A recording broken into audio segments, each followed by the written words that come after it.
That's what everybody sees. All right, cool. What's up? I got to do a few changes, just so like it's a mirror image and flops it. Oh, gotcha. Makes it look cooler. And yeah. There's my in-studio audience. Thank you guys. What is up? We are back. MuseMe TV, episode 133. We are just pushing them. We are just trying to get more content out there. Just getting more people to come in, have chats, talk. Peyton. How's it going? What is up, man? How's it going? It's going good. That's going as good as quarantine can go. As good as we can make it go, right? Pretty much, yeah. Oh man, it's been pretty shitty. Just so we get a little bit of context, I met you in the comedy scene. Indeed, yes. Yeah. So how long have you been doing comedy? And that's all the questions I got. No worries. I started doing comedy, I want to say about 2.5, 3 years ago in Boulder, Colorado. Oh, so not even here. No. Okay. So how was that? That's a wait. Boulder's fun. Is it kind of like the same setup? Okay, so like I'm maybe when I started comedy, it was in October, and that was like 6 months in, and it was just like, you know, I didn't know about the whole like, oh, there's actually just open mics at bars, and that there's like breweries do it, and like there's no comedy club here, obviously. I didn't know all this stuff. So is that kind of the same setup at Boulder as well too, or do they have more established comedy? Well, they have like a couple like fairly big shows. The Boulder Comedy Show, Brent Gill runs that. Super cool. Jeff Tice also does it, but they get all kinds of super wonderful comedians in there. Dope. Trying to think. Yeah, I remember like starting out, I couldn't find a bunch of open mics, so what I did is I went to like karaoke bars, and I would do like War Pigs or just like a song with a long solo, and I'd wait for that, and then I'd start telling my jokes in the solo, and I'd just make my own mics, pretty much. Whoa, that's actually really smart. That's actually genius. It didn't go well, like, but ever, still, but I still got out there, you know. Still doing your thing. It's like, hey, everybody, this is Tony Iommi solo, and you're just like, yeah, exactly. What's up? How about that Lucifer, huh? Right. Now I see why he was such a hot ticket. Yeah. So you started doing stuff like that, and then you got thrown into an open mic and stuff? Yeah, I actually just saw, like, a poster for the I'm spacing on what it's called. It's hosted by Anthony Bartolo. I'll remember it later. I feel like a dick for not knowing that. But I started there, and before it was just like this small space. There wasn't like a stage or anything, and like you pretty much just performed on like a postage stamp. But later, like they got like a whole new like setup. There's a big stage there now. Sorry, I have to burp. This is unprofessional. Cool. Just not in the mic. Oh, yeah, no, I'm not gonna. I'm fighting it. Yeah, it's irresisting. So, was it nerve-wracking for you, still, the whole being on stage for the first time, doing it? Well, again, you kind of did the whole karaoke comedy thing, but...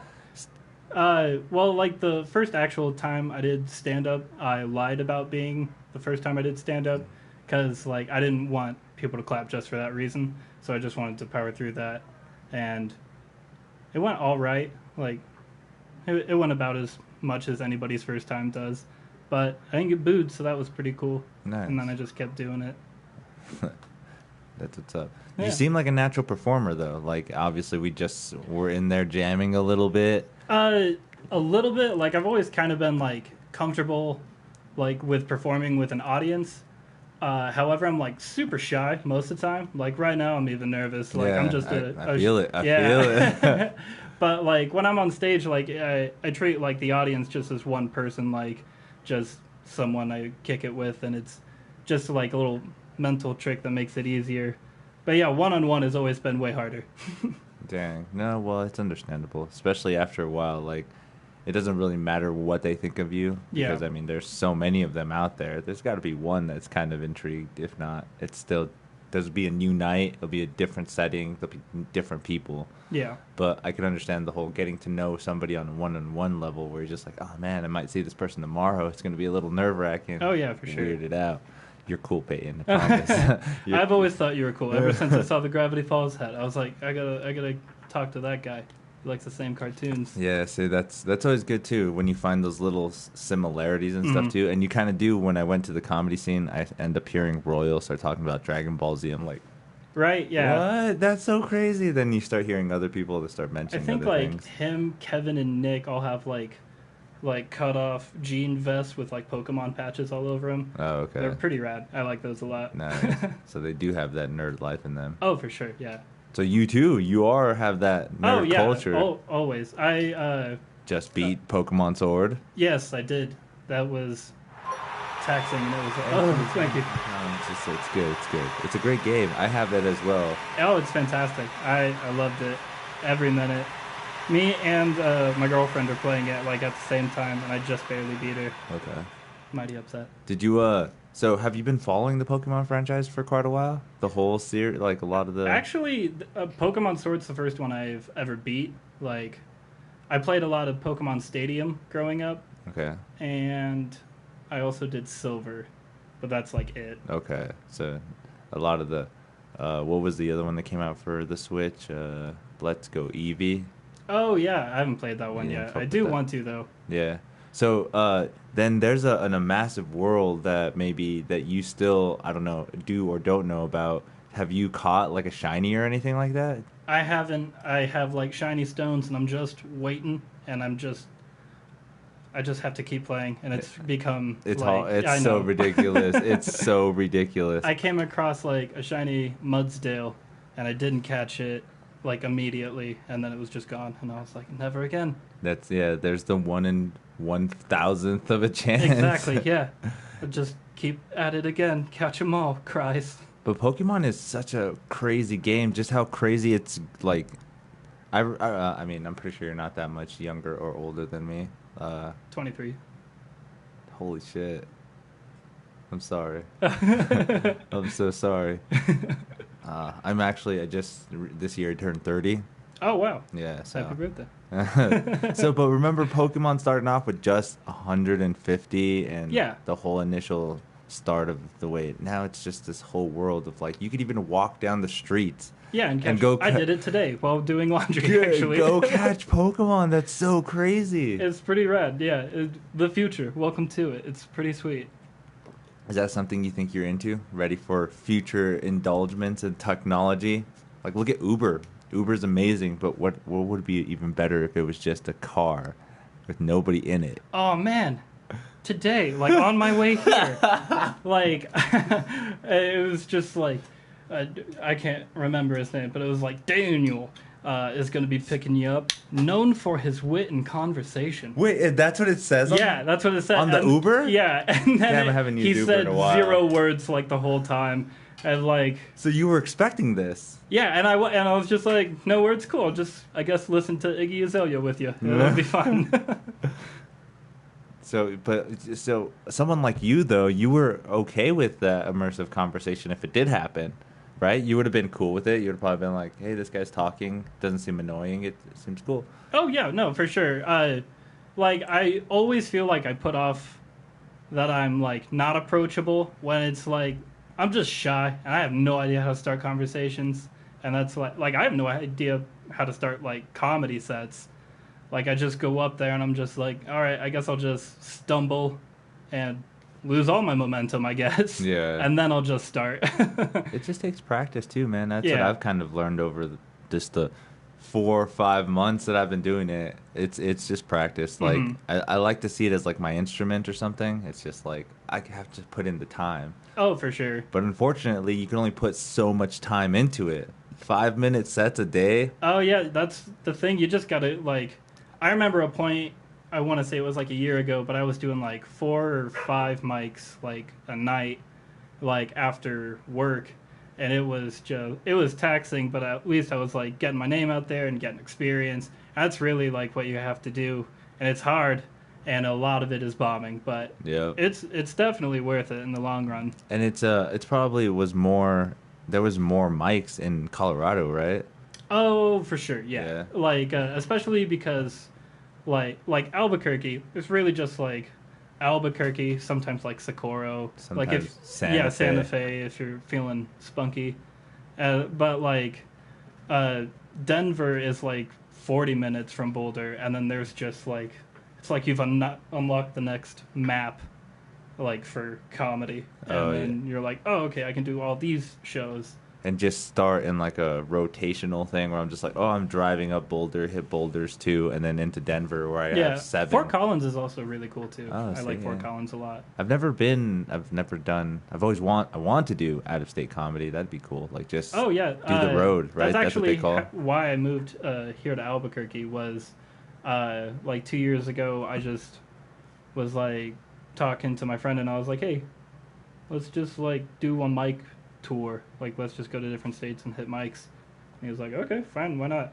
And I came here and I met Kevin and Royal. And then you got trapped. Yeah, pretty much land of entrapment. Yeah. But like, yeah, it just kind of like grew to love the city and like the crowd.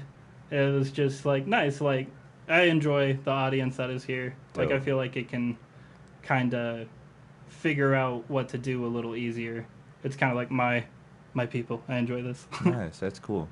I'm glad that I was accepted and you guys are. Oh yeah, you're hilarious. Like You guys you're are one cool. of the like I'll try to get there early to see a handful of comics, and you're definitely one of them. Yeah, that's weird too. How that works too. I came into the scene, and then all of a sudden, I find it kind of like the music scene as well. How there's those bands that have like there's 4 to 5 bands that play together, Exactly. but Yeah. then some of them are so, I don't want to say ignorant, but like more high end where they think they're so good. Where Yeah. it's just like, oh well, I don't even go and enjoy other people's sets, or I don't even really yeah, watch and anything. because that's like all the fun of it. Like, so much of comedy is being able to just like make friends. And while I do have extreme difficulty doing that, like I do find people like Carla Vasquez, like probably one of my favorite people in the comedy scene. She is hilarious and just a good friend, someone to talk to. But it's like if you don't talk to like the other people and like give that ear for listening, like it's hard to make a connection with the scene and like the actual art of comedy. Yeah, and that's so true too, because like it's all about like criticism, input, everything, the banter. You hear it. I always hear it with like, because I listen to the Joe Rogan Experience a lot, and Yeah. they're always like, the best parts are just when you get to interact with other comedians after the show and just like have fun. And it's Yeah, just like, it's awesome. it seems like it's a group thing though. It's like, oh, there's these 2 comedians, there's these 4 comedians, there's these 3, and then it's like, oh man, I can only maybe say hi to them. Yeah, that's like I get so intimidated. Like I totally know where you're coming from. I try to like put kind of like events together where a lot of the comedians will come together. Like I remember after a show, I had a comedy party. After I want to say it was like a Kilt Check show, but it was really fun. And like I have this arcade that I made with my friend, Oh, dope. and we were just playing like Guitar Hero and Mario Party on it pretty much all night, and just getting very intoxicated. And just having a good time. Yeah, exactly. Just Cracking making jokes, memories. Exactly. fun, Yeah. funny stuff. That, oh man, that's dope. Yeah, I was actually thinking about doing a barbecue kind of show sometime maybe next month or the month after. But I pretty much just want any excuse to barbecue because I'm good at it and I love barbecue. He's good at it, people. He said he's good at it, people. I am. Oh, is it the smoking? Is that what it is? Oh, yeah. My dad, like he grew up in Texas, so he's been smoking shit like all his life pretty much. And so like I know all the rib recipes, and I've adapted man. some, and it's some good eats. But I definitely want to do like a show on my porch because I have like dangling houseplants and lights and stuff. But just do like a quarantine 6 feet kind of thing. Everybody's itching to do something. I know, and it's just like I want to be able to give that. Oh man, we're in hard times too, man. I know it's There's some places, rough. yeah, some places though are just saying like fuck it, whatever. Yeah, it's Texas. They're Yeah. totally gung ho in it. They're just totally just. Yeah, like I actually just got back from Texas. Me and my girlfriend, we had to go to like kind of say goodbye to her grandma because she's not doing super hot. But while we were there, this actually sucked so insanely much. But we skate. We love to skateboard. It's very fun. It's a weird couple thing. But Before we like it was cool. Oh well, I mean, I've been doing it for like 10 years. But as you've seen the reemergence of the Tony Hawk game. Oh my god, I'm actually so fucking excited for that. I am too. But then I've seen all these people like, oh man, my Facebook is blowing up with like skate videos and stuff. Now I'm just like, is everybody into skating again? That's just actually my feed. That's crazy. Yeah, it's usually just like the Creature team and the OJ team just ripping crazy shit. Nice. All right, but you guys end up just skating around. Oh yeah, so. but we went to a couple parks because that's like we're like we have to do this lame tragic thing and it's gonna be hard and suck. So let's try and have some exercise, get those endorphins going. And so we went to a park, and like we were pretty much done, and then we're like, you know what? Not done yet. 5 more minutes. Let's do it. And then 30 seconds later, my girlfriend like broke her femur. Oh. Yeah, in El Paso. And so like I had to stay at my hotel for I want to say like a week and a half. And it was very Shining-esque. Like I was just trapped in a hotel room. And like she had a broken leg, so she had it 1,000 times worse just being in the hospital alone because I can't go in because of everything. And so basically we were just trapped there for like a week, and they kept postponing her surgeries and like all this stuff. And then finally she got like a table for her surgery, and then they numbed her up and got everything ready.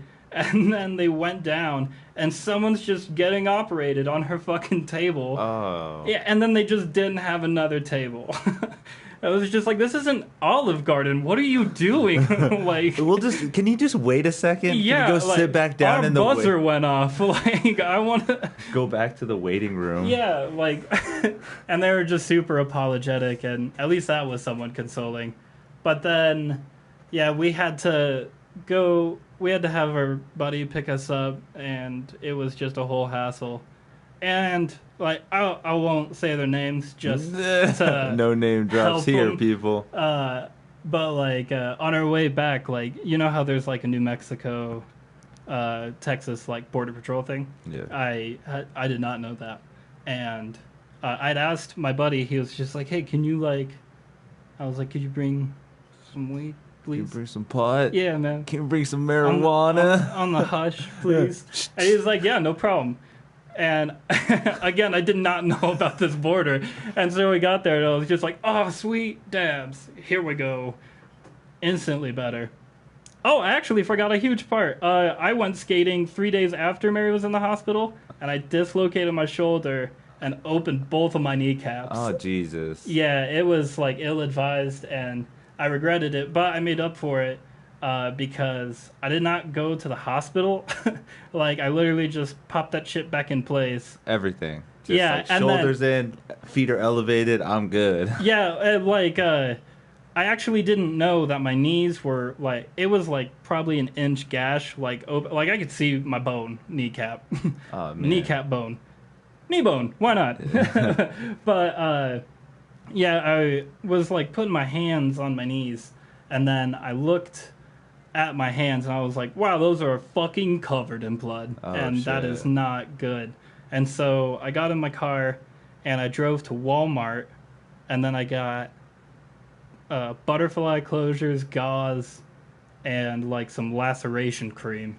And I have been saying it was like that scene from that movie Shooter with Mark Wahlberg. Oh, God. When he's, like, cauterizing his womb in that janky-ass, like, restroom bathroom. It was exactly like that. Like, after I was done patching everything up, like, I looked at my motel bathroom. It just looked like a scene from Reservoir Dogs. Like, it was fucking gruesome. We just got back, boys. Yeah, and, like... but, I mean, it worked. My knees are completely healed, and it didn't cost me fucking anything. Like, just a few... Yeah, like... little medical supplies. Yeah. And that was it. There you go, people. Home remedies. If you cut your hand or anything, just go to Walmart, buy something quick. Yeah, health insurance is a scam. It kind of is. It kind of is. I heard this joke on The Simpsons where Ned Flanders was like, "Oh, I don't get insurance because it's a form of gambling." Oh, that's so fucking great. Because it makes sense. It does. That is, yeah. Because like literally, Totally is. if you're super safe all in your life, you don't have to worry about anything. Yeah, I actually feel way Ned Flandersy. I've never gambled like ever. I've never been to a casino. Really? Yeah, nothing. Interesting. Yeah, I've been meaning to. Not even like walked in or anything? Not yet? Nah, man, too scared. It's weird. I've gone in a few times too, and I've never like had the itch to gamble or anything. There's like this, they even have like cool things where there's like, hey, there's you get free drinks, free soda all the time. Awesome. People are spending so much money there. That makes sense. You get free soda, so you could even just like put in like a dollar in any machine, and then just like, I get a soda, and then somebody will bring you a soda out of nowhere. That is the fucking best. But yeah, free soda there. They have like the cheapest burgers ever. Like I think I'm talking about like Sandia Casino or whatever. But yeah, it's weird and it's enticing to people because of the lights, like all the like flashy lights and stuff. That's like the thing I don't like about it, just because like I get real bad sensory overload. I did a lot of acid. It was fun. Ooh, we're gonna have fun with this podcast. Yeah. But so now like lights are like kind of hard for me. But I mean, I'll still go to like concerts and shit. Yeah. Like well, as much as we can now. Yeah, I think the last concert I went. Have you ever been to any of like the? Excuse me. Any of the house venues around here? No. Well, the only one I've been to was the FHV, the Fly Honey Oh, Warehouse. Fly Honey. Yeah, that's Adam. Adam. Yeah, I was actually talking to him about doing like a comedy thing there. Yeah, I played a show one time. Oh, really? Yeah. How'd you like it? Well, it was a cool spot. Like, we were the only garage. we're only heavy metal band, like sickle sick. Death metal, and then everyone else is like, Hells yeah. like because they play like more of like an indie kind of rock. Mm-hmm. Their band. Are you talking about Crushed? Crushed, yeah. They kind of remind me of like a mix of like Block Party and Norma Jean. Okay, that's really good. Like that, but I fucking love Crushed. I almost wore a Crushed t-shirt here, actually. That would have been cool. Cool. I didn't get that guy on the podcast too. Oh yeah, Adam's great. He's a super nice guy. Yeah, he's I've actually reached out to him a few times when I was in a band with Causes to Become, and he totally blew me off. Oh, really? Yeah, he totally blew me off. And then my guitar player reached out to him because he had like a little bit more cred, I guess. Oh, gotcha. And he was totally like, yeah, guys, come play a show here. And I was just like, I fucking hate you. But I mean, that's kind of how the scene is in music and in comedy too. Like, oh yeah, for sure. Like you definitely have to get your in. Like you just got to put in the time. Yeah.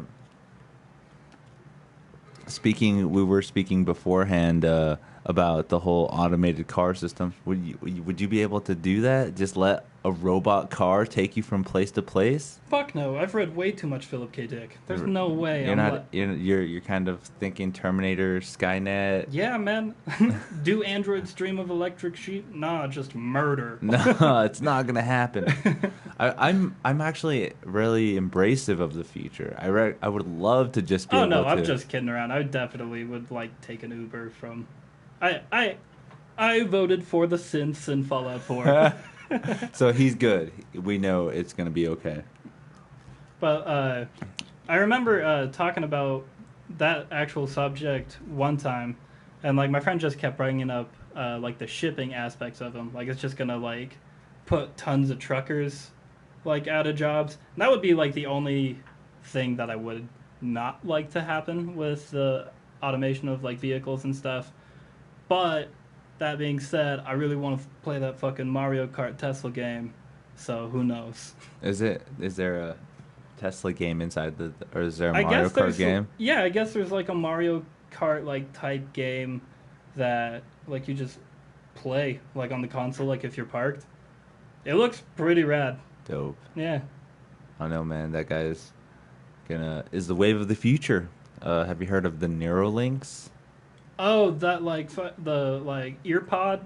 It's That's kind what I've been calling it. it's kind of, I guess, but it's still going to be like a microchip in your brain. Oh yeah, no, it's like fucking cool for sure. That's crazy. Like, I would just feel like just cyborg, but like I'd feel like DJ Roomba from Parks and Rec. okay, there you go. Right, just be able to play whatever you want, whenever you want. Yeah.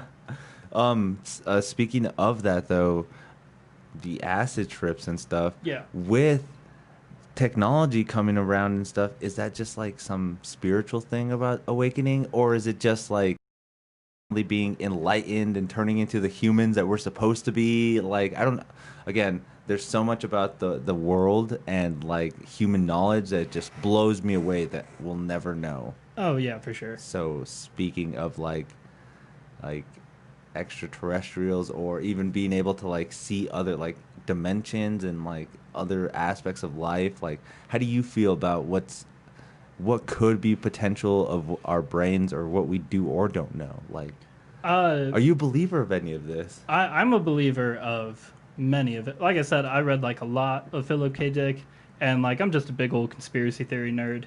And like with acid, like my favorite part about acid, or just hallucinogens in general. I'm a big mushroom guy, so. Oh, mushrooms, yeah, they're fun. But my favorite part of it is that it just gives you back like childhood imagination.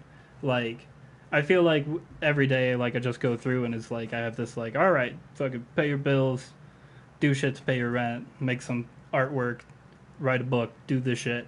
But then it's like I'll take acid, I'll just watch Ghibli films and just total admit. I think I've seen Kiki's Delivery Service on acid about 12 times. Dang. Have you learned or figured out anything out of it, or just like has anything really changed when you've done it, or seen something that just like made you like, I understand this more, or I don't know. I would probably say like it made me I want to say like the third time I watched it, it made me like really reconsider what I want in this world, because I just kept looking at Tombo, and like Tombo is all about aviation and he wants to be in the fucking air because he's stuck on the stupid ground with the rest of us, and so like he just wants to be up there. And then like he finds Kiki, a witch, who just aviation comes natural, and so like it's kind of like that cool like meet. However, like as soon as Tombo like is aviated like from the blimp on the rope, it's like technically he got his wish, and it's I was just like, damn, that could totally happen to me. I better be real specific with what I want in this life. Some genie type shit's gonna happen to me like that.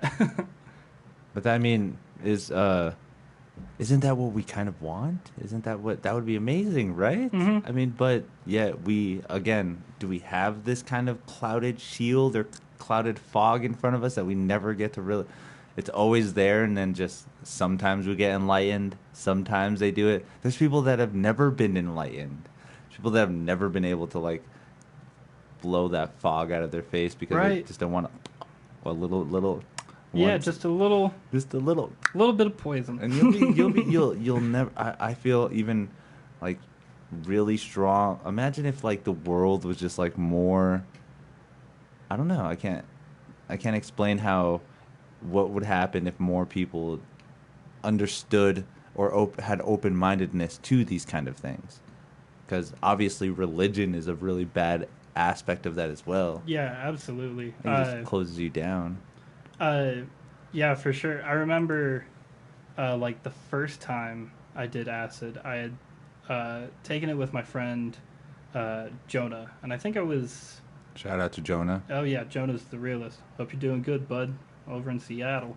But he and I took some acid, and then we watched Two Towers, Lord of the Rings. Oh shit! And then like we got to the part with like the Ents, and like the trees start talking, and that's like when I start kind of noticing things are different now.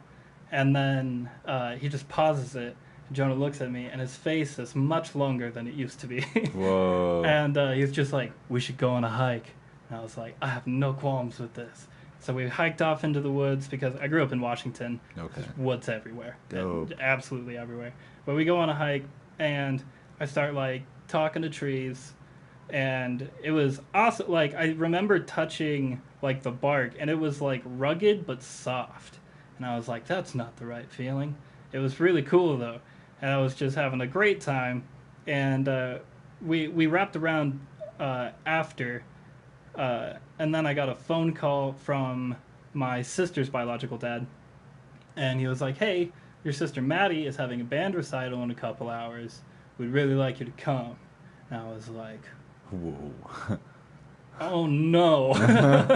And so that was like I had no choice. Like, what do you can't be a dick. Like, I didn't even live in that state at that time, so like I can't be like, I'll caps the next one. No, I'm not. Like, I have to go. And so I did, and I met so many families. Like, the only thing I could compare it to, like Fear and Loathing when he's walking into the hotel and it's all the lizard people. It was so fucking accurate, except like they didn't have scales. Only difference, no scales or tails, man. Yeah, it was just a weird feeling. Yeah, and then You could see it. like it started, but I remember just being absolutely captivated by the music, and I was just like, the music that the future. These children are the future. They're playing music. This is the music of the future. My ears are experiencing the music of the future. Oh, man. And like I was just like trying so hard not to laugh. And that's, the giggles and shit. Yeah, it was so hard to deal with for just an hour. And then afterwards, we got Jack in the Box, and then they just dropped me off. And I actually never knew that story, so it was pretty sweet. Oh, man. Damn, that's a cool experience, though. Yeah, it was wild. I lived a lot of life up until recently. I've become a lot more tame. more of a structured kind of. Yeah, I just drink sparkling water now. Yeah, like I'm drinking sparkling water and reading the news. Pretty much, yeah. But I mean, is that a bad thing though? Is it a decline, or is it kind of like we're more of acceptance of learning more instead of just like kind of gung-hoing into situations more? We're just like, maybe I'll think about this before I actually just do it. Yeah, I was definitely like, it's been very helpful for me. Like, I was such a like yes man with drugs and like alcohol. Like, I wouldn't say I'm sober now, but I definitely like I don't drink every day. Yeah. Like multiple times a day. But yeah, you're not starting at like 7:00 in the morning and shit like that. Yeah. Well, I did go through some like not awesome shit. You're 23. It was rough though. I'll probably tell you after the podcast, but yeah, it was. My fans want to know right now. I'm just kidding. You don't have to. I'm just kidding. But yeah, so I remember one day I definitely started. I think I started at like 9, which that was a real low day. Broke a window. Whoa. Yeah. Matt, a recent friend of mine died. It was not great. But yeah, it was kind of hard to deal with, so turned to alcohol at that point, not to be a bummer. But I haven't drank in like probably 5 or 6 days now. And so, yeah, I've just been like smoking and playing Pokemon and Spyro. That's good, man. Yeah. That's good. Especially the time of day and age that we're in now. That's the norm. Mm. That's literally the norm. I see myself, dude, again, I'm 30. I see myself just playing the new Fall Guys. Have you seen that new game? Yeah, I wanted to download it, but like I didn't quite understand this concept. Could you explain it to me? All it is okay, think of Mario Party with 60 players. That sounds fucking awesome. That's it. What? That's the best thing I can describe it as. Oh yeah, we should definitely exchange PlayStation stuff. Yeah, for sure. Who do you main on Overwatch? For Overwatch, I like to play a lot of Genji or Pharah. Oh, nice. So I'm always an attacker. Pharah. I'm always a really big attacker. But I've always played mystery heroes the most. Oh, really? Yeah, I'm always into mystery heroes. It's really fun. It's a really good way to like round out the characters that you play. Especially with how many characters there are now. There are so many fucking characters now. Remember when it first came out? Yeah, it was like just a fraction. And now it's just so ridiculous. Yeah, it's so massive. Just still probably one of my favorite games to play. It's a good game. I am horseshit at it. I'm so bad. Like, my friends, they're awesome people. They hate playing with me because they're like the real serious ones. Like, they'll just be like, we have to carry Peyton all the time. Yeah, they're just like, just get on the point. Just group up, get on the point, please. It's like, guys, this is not a season match. I'm gonna do an emote. Calm down. Yeah, exactly. It's just silly to me. It's a good game, though. Oh, yeah, no, I love playing Overwatch. It kind of died, though, when people freaked out when they said that Overwatch 2 was going to be announced. Did you hear about that? I actually didn't. Okay, so they said that there was going to be an Overwatch 2 going to be announced, and people were like, well, you put so much time into making Overwatch a competitive game. There's even teams now all over the United States, the Overwatch League that is going so crazy right now, and now you're going to come out with Overwatch 2. Like, how is that going to be what's going to be different about it that made Overwatch so much greater than what Overwatch 2's, I guess, going to become? Or I have no idea. So a lot of people are backlashing on that. Yeah. Yeah, it's really hard to, like, move with it. Like, it's hard for a lot of games to do that I've seen, or at least do well. Like, I don't have any examples because I'm really stoned right now, but yeah. I'm trying to think of a game example too. I'm still waiting for Beyond Good and Evil 2. Like, so much, unless that has already come out. I don't think so. Yeah. Man, the first one though was fucking awesome. Did you ever play it? I didn't. Oh, this is a fantastic one. It's kind of like God of War but puzzlier, and it's about a journalist. Okay. But it's really great. It's a fun game. When you first started playing video games, what was like an introduction to video games to you? Mortal Kombat 4, Mario Kart. Well, I played a lot on Nintendo 64. Oh, okay. And then later, I actually didn't play much video games because of skating. Like in high school, I had like a Flow sponsorship from a couple companies, so I just kind of put all my focus into that. But like then I would just play like Skate 3 and like Guitar Hero. Have you had Sam on yet? Sam Alvarado? Yeah, I have actually. Oh man, he whoops ass at Guitar Hero. Oh really? Yeah, he's really good. He beat the shit out of me. Dope. Yeah, because he's a gamer too. We talked about a few games, and I was like, holy shit, I love that game. Yeah. So yeah, that's not surprising. Yeah, he's fucking super awesome at it. But yeah, so that's what I played. I think like the only actual game that I played like in middle school would probably be like God of War. I was really into that. But now I'm really into it. Actually designed like a video game with my friends in elementary school. It was called The Battle of Baltazar. Okay. And it was like a medieval platformer, and it sucked and was badly coded, but fucking 11-year-olds did it, and we were proud of it. It was and also still got out. Yeah. One that we wanted to make was called Grand Theft Gato, and it was just about thug cats. It was just literally Grand Theft Auto, but with cats. With cats. You know, it's crazy. There's probably a mod out there like that now. Probably, yeah. So it's a good mod, probably. This cat's totally one of my just royalties. raving the city right now. You heard that here, folks. He had the idea first. That's intense. Video games are amazing. They're one of those things that just have totally changed life. Like, oh yeah, for sure. I love when we were growing up in different times. Yeah. How they Back were in 92, I remember it like yesterday. where they were just like, video games are a waste of time. You'll never be able to make any money. Oh, right. It'll be nothing. And now there's stadiums Yeah. filled with people watching video games. Oh yeah.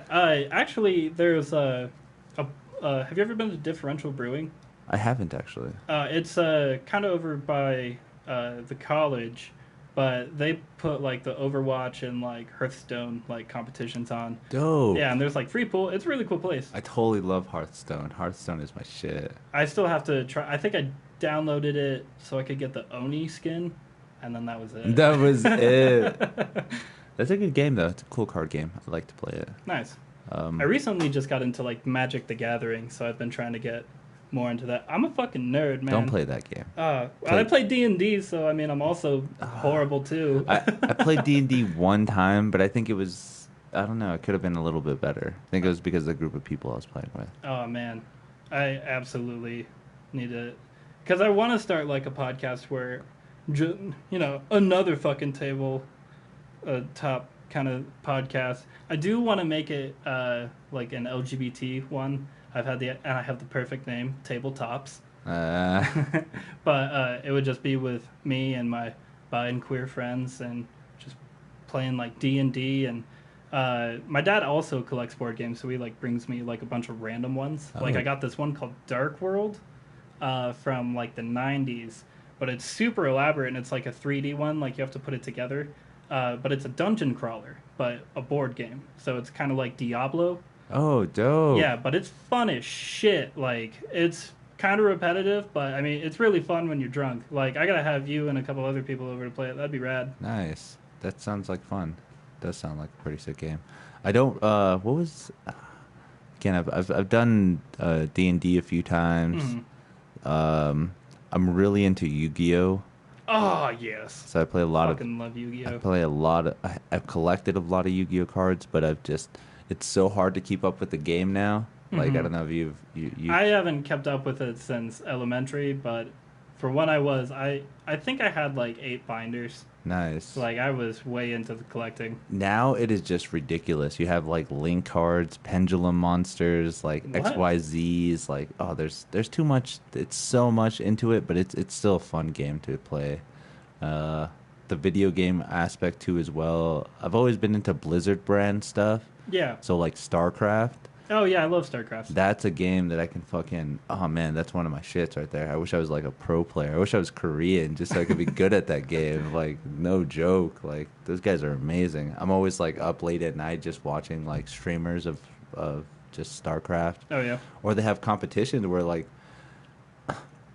they kind of barely started that now, where they have stadiums full of like arenas of gaming. That shit has been going on in Korea since like the late 90s. Oh wow. Yeah, they've been having StarCraft competitions. They've been having League of Legends, just like all these games back in the day Gotcha. that popular, like stadium filled. And then the rest of the world now starts to catch on, which is kind of weird because it's just like I kind of would enjoy, I guess, going to, like you said, the brewery where they just post. They just have the things on the monitors and stuff. Oh yeah, it's super fun. You just watch some awesome like Overwatch gameplay and then just have a beer. So yeah, so okay, imagine going to any of the other breweries or any of the other places. Be like, hey guys, there's totally an Overwatch competition right now. Can you throw it on?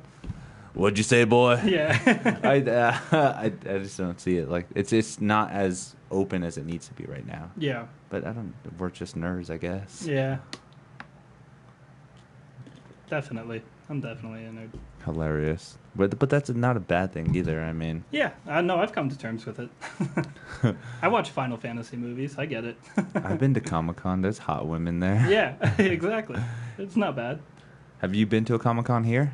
Not here. I've been to the one in Portland and the one in Lubbock. That's probably really big in Portland. Oh yeah, it was actually the same day that my mom went back to college, but it was the same day that she graduated in the same building. So after that, like we just did that. It was awesome. Dope. Do you remember what it was called? Just like Portland Comic Con or something? I don't think it was that exact one. I'm trying to remember I know Daryl from The Walking Dead was there. I want to say it was like zombie themed, like a zombie con. So it's really big. If Yeah, Daryl it was really, there. really big. Because the only big cons I've been to were out of state, like Denver and shit like that, or Arizona. Oh, I've always wanted to go to the Denver one. I hear that one's fucking rad. Yeah, there's probably some cool ass shit there. But that too, I want to go out there just to do comedy too. Oh yeah, For for sure, that scene is fun, man. Oh, in Denver, I can't remember what it's called, but they have like this warehouse, and it's just like filled with comic books. Like it's just a big ass comic store. Dope. It's rad though. I wish I remembered the name of it. But like if you're going like on the highway towards Boulder, you can't miss it.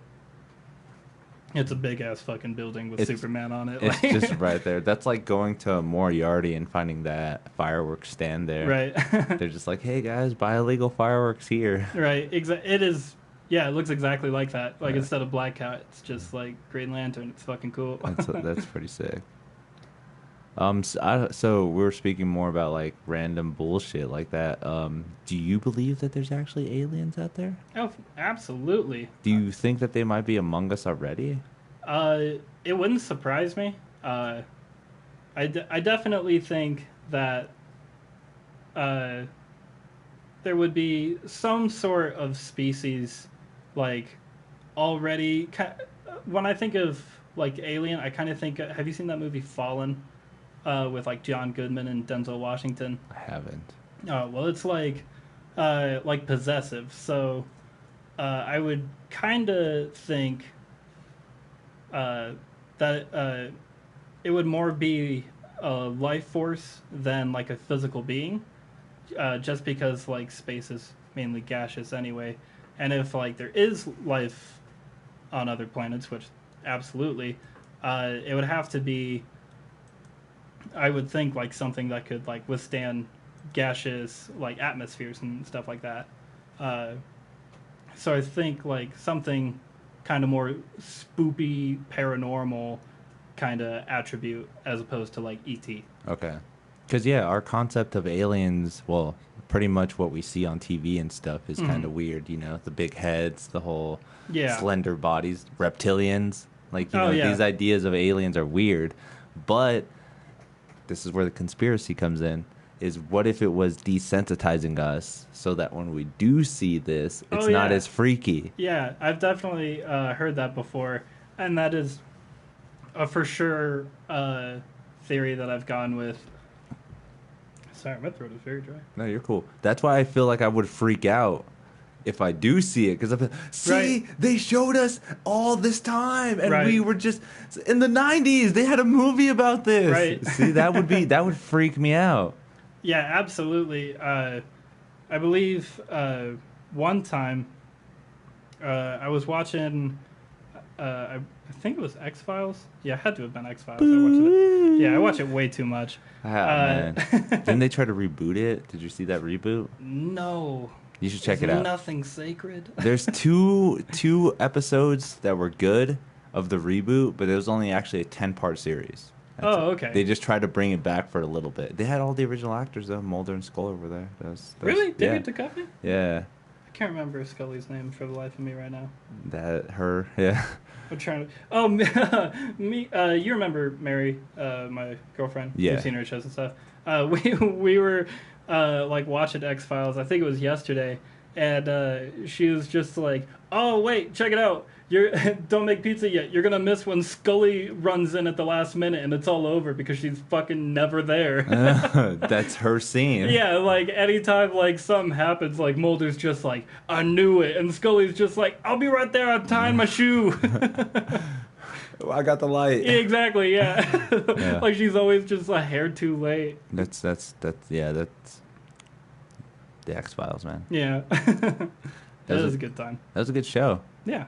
I kind of binged it a little bit. I watched it quite a bit, but it's like 12 seasons. Yeah, it's a lot. I'm still going through like the Twilight Zone because I bought like all the VHS tapes. Oh shit. You're one of those guys who just be like, this is intriguing to me. I am buying this. Oh, no, I collect tapes. Like, I want to say I have, like, 400 or 500 now. It's dead technology, dude. I fucking love dead technology. It's the best. That's landfill stuff. Why? Well, I get it from savers, so I'm saving it from the garbage. I'm not getting new VHS tapes. That's the action of a psychopath. We gotta find a way to recycle those and use it to make microchips. Yeah. I'll probably make a sculpture out of it or something. I'm artsy. I got this. I'll figure it out. That's great. Yeah, that's a good idea, though. You know, try to make it more different ideas and stuff. Yeah. But who am I to say? I have a cassette tape in my living room. Yeah. Who the fuck has cassette tapes? My favorite one that I've gotten, I think I have almost all of the Mel Brooks movies except for Men in Tights. The VHS? Yeah. What the fuck? Yeah, like I found Young Frankenstein the other day and I was like, fuck yeah! This is awesome! There's like... Yeah, I have High Anxiety, Blazing Saddles, Spaceballs, I've got all of them. That's crazy. I guess some people like to collect. Yeah, and it's just like super cheap, so it's like $1 for like a movie. And you have the VHS player, everything. Yeah, I have like a glass cabinet, which I display my Twilight Zone episodes in. With a VHS player, and then I have like a bookshelf next to my like arcade sculpture, and then like this big, like, kind of wardrobe thing full of them. But yeah, I have far too many movies. That was like my like, instead of video games, I was very much into like just watching whatever movies were around the house, because I was home alone a lot because my mom worked just all the time, and my parents divorced when I was about 2, so I don't have any memory of them being together. So pretty much I was just like raised by movies, and that, like, I turned out pretty all right. It makes sense though, because my mom did the same thing too. Like, I kind of always had to watch what she had on, so it was always Grease or fucking what else did she watched Blood In Blood Out so many times. Really? I was just like, Jesus, Mom, is this I think I was like 9 years old learning about heroin. I'm just like, what is wrong with this scene right here?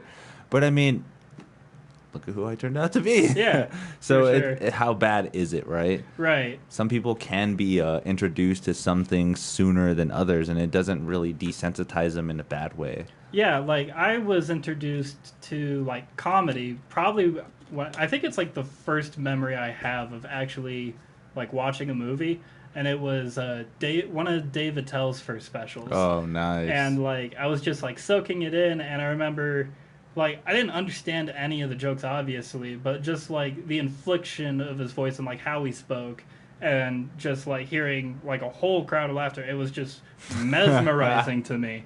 And, like, I just kept, like, watching it, like, over and over, and then I found out there were other comedians, like Mitch Hedberg and Chappelle. Who else did I listen to growing up? I was a big Robin Williams fan. I fucking love Steve Martin. I have Steve Martin's first recording for stand-up, like, on 8-track. I just found it, like, at a garage sale or something. I was like, hell yeah, that's like, awesome. labeled and everything? Yeah, like...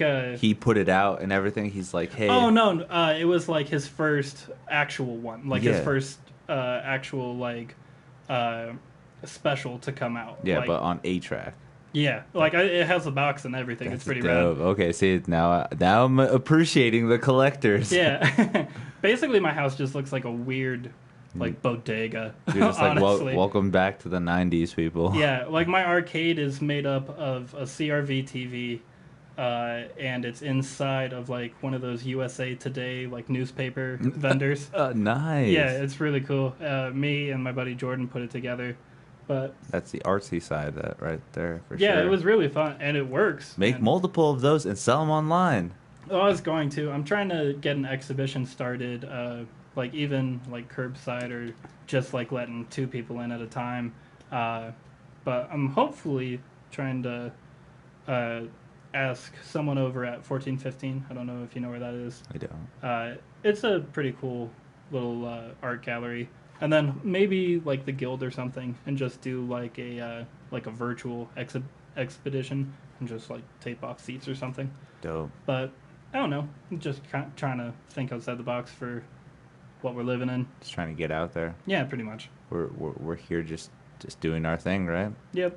That's why I have the podcast. I mean, just that interaction with the comedians and stuff. I barely started to know you guys, and I'm just like, oh my god, these guys are so funny. Right. And then quarantine happened. I was like, fuck, I can't even hang out with them anymore. Like, what the hell? It sucked. Yeah. So it just turned into more of like, oh well, hopefully they'll want to talk to me. We'll get them on and see what happens from there, because it's a great community. The comedy community is one of those things where it's just like, we're all kind of going for the same thing. Yeah. Just to entertain people and just be famous. Honestly, I don't think I'll go anywhere in it. Like, I can always dream, but... Don't say that. Well, I mean, I just, like, focus on my art, like, a lot more. But especially having multiple talents, that's the beauty of doing comedy. It's yeah, for sure. They're like, oh, you're a comedian? It's like, yeah, I also skateboard. I also have an exhibition. I've also done art in a lot of different avenues. And then, boom, that blows them away just because they're like, oh, I was just expecting to see a comedian. Oh, yeah. No, I'm a jack of many trades, I guess. But, yeah, I would have to say comedy is definitely one of my favorite things to do. Like, that one's more of my labor of love. Yeah. Where, like, art, it's like, all right, these people paid me, I got to do this. That makes sense, too. Yeah. That's kind of like the 9-to-5 gig. Yeah. Just making stickers and hoping people buy them, you know. But that's still good, like, kind of thing too. It's Yeah. more of what you want to do compared to other people, where they kind of have to do a job that other people want to do. Yeah. Like I don't hate my job, but there are some aspects of it where I'm just like, God damn, I'm just listening to the man all the time. Right. Yeah. Just listening to the man all the time, and it's kind of shitty. But in other aspects too, I'm just like, I work at a retirement home as a chef. Oh, okay. So like, you know, these old people like have to eat. You know, they have to like have some good food and stuff. But there's somebody else that can take my job and just be like, oh, just push out the food and let's get it all out there, guys. Some of these old people are just so amazing when it comes down to like, oh no, I love the chicken you made tonight, or it was amazing. And Yeah. those little things are like, that's why I'm here, is because they're, it's like the community and just like being like someone that, you know, people can count on. Yeah, and I kind of can see that in every job, but it's very hard in some of them. Like a telemarketer, how would you find that in a telemarketing job? Like, yeah, like those one calls maybe where they're just like super, super, super nice. Like maybe that's what you have to look forward to, or those other jobs where you're just like a janitor and somebody is kind of nice to you when other people are just kind of douchey. Like you got to find the finer things. What makes you appreciate the work that you do. Right. And obviously you do what you like to do, right? Yeah, I mean, I have to get like actual jobs every now and then just to like help pay with rent. But usually I do like kitchen stuff. Jessica, I've pretty much only worked in kitchens. That's like, what's up. When We're looking for a tax diet money aid. comes in, yeah. We're looking for a diet aid, man. Sounds good. Times is tough. But yeah, I mean, I've always loved art. The thing that I work on the most is my comic books. I have one that is actually about hallucinogens, and that one's called Jolly. Dope. I've been peddling that pilot around every now and then to companies, but nobody's really looking to buy fucking make-believe stories at the moment, so just having to go with the punches. But I'm also working on another one right now called Rubbernecker, and it's about two roosters who are in a punk band in Albuquerque, and it's just about like the town, the community, just like the people that make Albuquerque cool, you know. And there's a lot of music. That's dope. Yeah. Because I've always been a big fan of like comic books, animes, and cartoons that actually portray more musicians. Oh, for sure. What would be your favorite example if you had to pick one? Have you ever heard of the Beat Crusaders or the Mongolian Chop Squad? No, both of those sound awesome. Yeah, they're like so there's this anime called Beck. Oh, I love Beck. Yeah. I read the mangas. The manga, yeah. So they have the people that play their music. They're known as the Mongolian. No, they're known as the Beat Crusaders. Oh, gotcha. Yeah, you know, like the intro and stuff, like Hit in the USA and shit like that. Like those, that's them, and I don't know, just really like the way that they portrayed music inside of the anime. There was another one that I was really into called DMC, called Detroit Metal City. Oh, I always saw like little reels for it, but I never actually got around to looking at it. It looked great though. It was cute as fuck. It's so it's about like a death metal band, and they even dress up with the whole death metal look, like almost like black metal, right? Like corpse paint. Yeah, Nice. So beautiful. But yet the lead singer is into K-pop so much, and he's just in denial with it, and he doesn't want to admit to everyone else and stuff. It's like baby metal. Yeah, it's so beautiful, man. Metal. It's so I love that anime too. But yeah, like the Brewster thing, the musicians, that actually would be dope. I think that'd be cool. Yeah, I've been working on it for it's fairly recent. I just finished the script probably 3 months ago, and I've just been like drawing the first 12 pages for like the pilot, pretty much. But yeah, that one's gonna be all black and white, kind of like Scott Pilgrim-y, kind of Oni Press thing. But the other one, Jolly, I actually have to look for a new inker, which fucking sucks. But what does that mean, the inker? So there's typically like 4 to 5 jobs when it comes to making a comic. There's the writer, the penciler, the inker, and the person who does the text. Okay. And I do like 3 out of those 4 jobs. Okay. So basically, I do like the penciling, the writing, and the text. But I just need someone to like go over it with the ink and like give it shading and depth and everything. Everybody likes to shit on inkers because the movie Mallrats. I don't know if you've ever seen it. Yeah. Yeah, like that's what Brody is. Okay. Yeah. Everybody shits on him for being an inker, but it's actually hard as fuck, and that's why I don't do it. Like, I'm just not good at it at all. Yeah, and it just brings more, like you said, depth and like depth Yeah. and more just pops out more. Yeah, with absolutely. An inker. Yeah, for sure. But I have to get another inker for that because I have to have it like fully colored and textured before I can send it out. And how does that work? Is that like word of mouth kind of stuff, or you got like put up Craigslist ads, or? No, it's kind of like TV. Like you do a pilot, kind of. It's usually like 12 to 15 pages. Okay. And then you send that like the same way you would try to get like a normal book published, and like they would just like read through those pages and look at the detailing in the art and the story, and if it's something that like the publisher wants to work with, then they'll greenlight it, and then you write the rest of the book pretty much. It's very similar to like TV. Okay. Yeah. So it's just sending it out, getting it approved, and all this stuff. Yeah, and it's hard work, but I mean it's fun. I have yet to be accepted, but one of these days. Yeah, you never know, right? There's Yeah. just so many ideas, so many things that can be. And my art was just in my buddy's book, so that'll tide me over for a little bit. Nice. Yeah. So you have artwork coming. You're doing stuff with what you want to do, and that's the cool thing about, I guess, just striving for that goal of just doing what you love to do.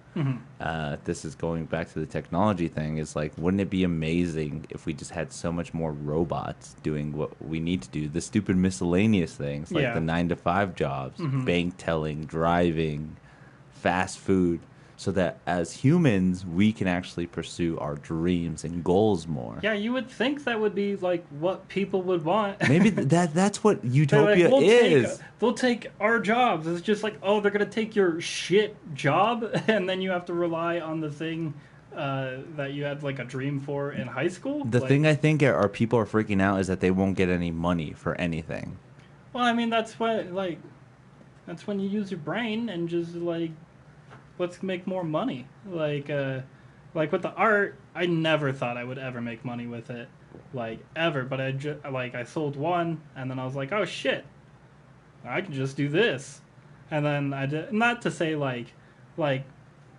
everybody can do that. Like, I obviously know everybody can't do that, but I just had to like flip kind of like a mentality of just being able to like, I don't saying that it can't be done. Yeah, like just switching from that just negative kind of thinking. It really helps. Like, I mean, I bomb all the time, but I don't dwell on it. Like, I'm like, hey, it's that thing that happens to every comic. Yeah. I'm not going to dwell on it. Yeah, especially how many times you go up and stuff. Like, yeah, like, it can be tough some weeks. You can be the guy that does the same material all the time and gets a little bit of a reaction, or it can be trying new stuff and finding what's funny. Because that's what I've kind of learned from the comedy scene, too. It's just like, oh, man, I can't go up there every night and say the same thing. Yeah, I was so afraid of that for a while. I didn't have, like, the same set list for, like, 3 months when I came here, because I was just like, I've been doing this a little bit, so everybody's got to think I'm awesome, because my ego's fucking huge. And I was just like, all right, no repeat jokes ever. And then I just, like, got so stressed with that, and I was like, all right, I'm going to succumb to this negative thinking now. And I'm going to throw in one. Yeah, I got to tell that joke about my mom again. This is getting tough. But then again, it's in the new area and stuff, too. That's the thing I find kind of amazing, too. It's like I could tell all the same jokes here, over and over for like 3 months. Yeah. And then go to a new area. And then I got a whole new 3 months to work on some new stuff and still have funny openers, funny little mid tags. Yeah, exactly. Stuff to save you in like desperation times and stuff like that. Yeah, I think of it as just like building your portfolio. So like that's a good like that's you a good just one. get so many under your belt that by the time that you're ready to go out, you know, you can think about like other jokes that you're writing, like even as you're telling your job. I do that literally every time I do something at Founders. Yeah. Like I just kind of space and then I see a light and then I'm like, all right, wrap it up. And it's very like mechanical at this point. Yeah, I kind of feel it too. I get what you're saying. You're just like, oh, the joke. All right, try something new. The joke, light. All right, I gotta close with something. Yeah, exactly. It's fun times though. It's a good way to get exposure out there too. Oh yeah, absolutely. Especially like you said, you were into music and stuff before you did comedy, right? Yeah, that was like the first dream. Like I wanted to build guitars. Like really bad. Build guitars. Yeah, I wanted like my own guitar company. Same. Because I used to like just make my own like little like shitty like lutes and stuff, and then I'd eventually like graduate to buying like just shitty like Strats that were like just beaten up. Yeah, just beaten to shit, and then just like you know carving like F holes and just working with that.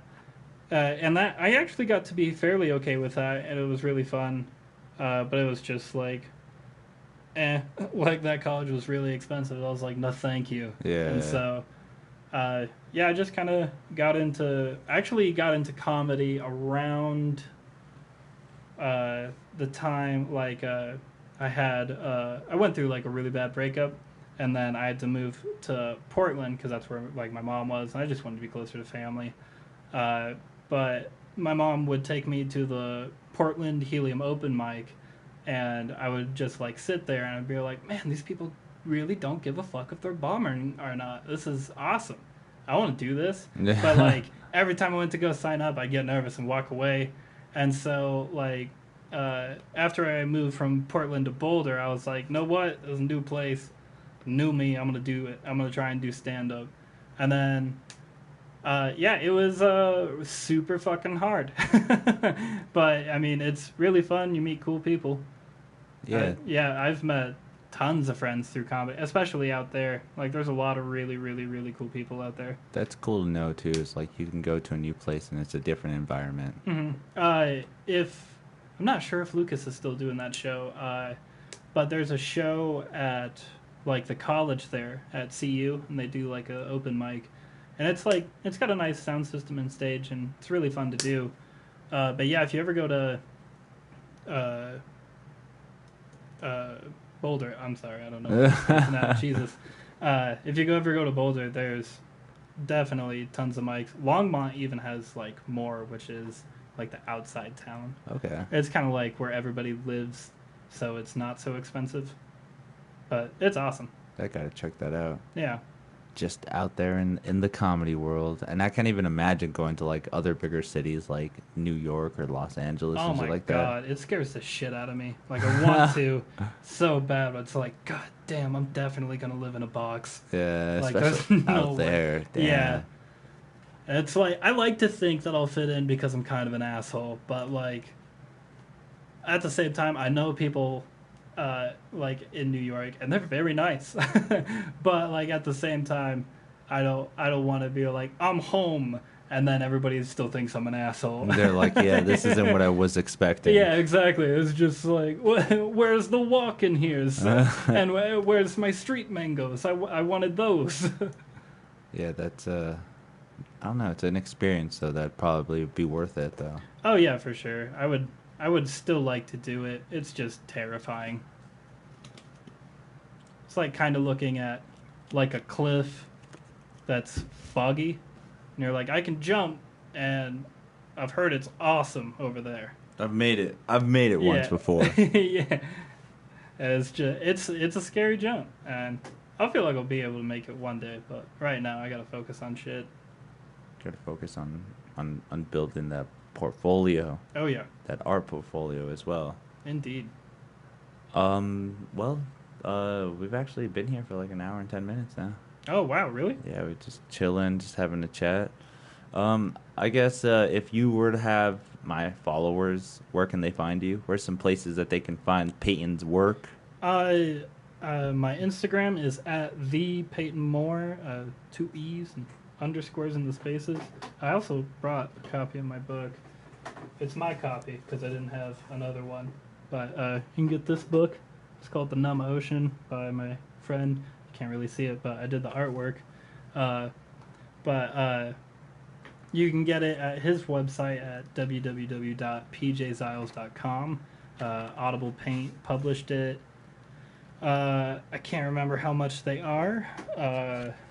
Also, if you're in the Boulder area, you can get it at the Boulder Bookstore and Trident Cafe. I believe you can get it at Spruce Cafe as well. And yeah, that's pretty much it. Sweet. That's pretty dope, man. Thanks. I appreciate it. A lot of those are like really old too. Like I think I did most of that when I was 19. But And this just came out, the book. yeah, it just came out about a week and a half, 2 weeks ago, I think. Jeez. Yeah. Promotion here on MuseMe TV, everybody. That's dope. The Numb Ocean. You guys got to check that out, The Numb Ocean. Yeah, and it's my buddy Phil's first poetry collection. He's been doing it for years and years. Great poet. Shout out to Phil. He's the homie. Heck yeah, man. Yeah. Well, Peyton, it was awesome to have you on the show. Yeah, man. Thanks for having me. No problem, Blast. man. Hopefully this comedy thing fixes itself, man. Yeah, I'm hoping. That'd be great. I've been kind of itching way too much, man. I'm just I know. like, oh man, I've got too much notes on my phone. I need to get them out there already. I remember like when it like opened up like for a little bit, I like immediately texted like Bear and I was like, "Hey, there are any shows open?" Right? But Yeah. nothing. That's Yeah, hopefully that fixes it though. We'll see what happens, guys. Thank you guys for joining. Again, make sure to check him out. Follow him wherever you can. We are here, MuseMe TV. Follow me anywhere, MuseMe TV, social media. Just Google that shit. I'm pretty sure I'll be one of the first things that pops up. Just make sure to check it out. We'll be back tomorrow. We'll have more guests, more fun, because that's what we do here. Make sure to check me out as well as Twitch.